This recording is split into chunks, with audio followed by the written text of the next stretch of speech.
Panorama group, जो सोचता है वो करता है। सर, छत्तीसगढ़ में 22 नक्सली मारे गए, क्या कहेंगे इस पे? ये बहुत बड़ी सफलता है। सुरक्षा जवानों को बहुत बहुत बधाई है, बहुत बहुत शुभकामनाएं हैं कि उन्होंने इतनी रिस्क लेकर अपनी जान की बाजी लगाकर जो देश विरोधी तत्व हैं, जो विकास विरोधी तत्व हैं, उनको वो सबक सिखा रहे हैं।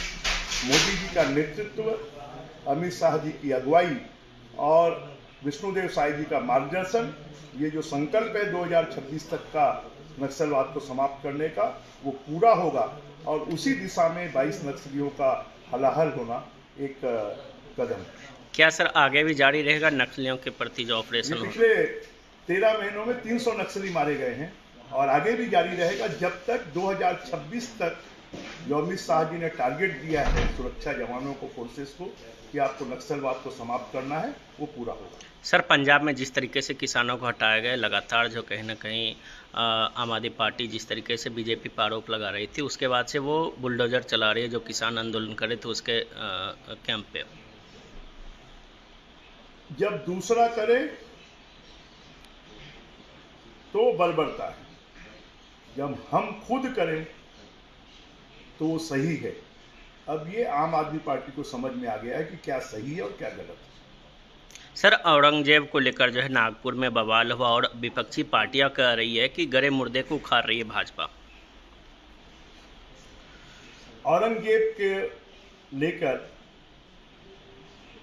कौन लोग दंगा फसाद कर रहे हैं? औरंगजेब की तारीफ कौन कर रहे हैं? जो भारत के लिए आक्रमणकारी है, जो भारत की संस्कृति को नष्ट करने वाला है, उसकी तारीफ कर कर आप भारत में रहते हैं, इसको शर्म आनी चाहिए। वक्फ के संशोधन के माध्यम से अल्पसंख्यक समाज के विकास के लिए मोदी सरकार काम कर रही है। आपने तो 50 सालों में, 75 सालों में कुछ नहीं किया। लाखों एकड़ जमीन रखने के बाद 100-200 जो समाज के ठेकेदार हैं वो उसके पैसे को खा रहे थे। आज आम मुस्लिम के जीवन को खुशहाल बनाने के लिए वक्फ संशोधन बिल लाया जा रहा है और इसलिए आम मुस्लिम जो है इसके साथ में। सर, हैदराबाद से सांसद असदुद्दीन ओवैसी ने कहा है कि केंद्र सरकार जो है वक्फ बोर्ड की बिल जो लाकर जो मुस्लिम है उसके मस्जिदें की जमीनें छीनना चाह रही है।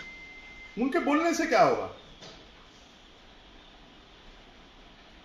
किसी भी धर्म के किसी भी संस्थान पर, क्योंकि भारत में लोकतंत्र है, भारत में हर किसी को अपने धर्म, अपनी पूजा पद्धति को मानने का अधिकार है और मोदी जी की सरकार कभी उस पर कोई रोक नहीं लगाएगी। लगातार सर विरोध भी हो रहा है, जगह जगह प्रदर्शन हो रहे हैं जो मुस्लिम लॉ, पर्सनल लॉ बोर्ड है।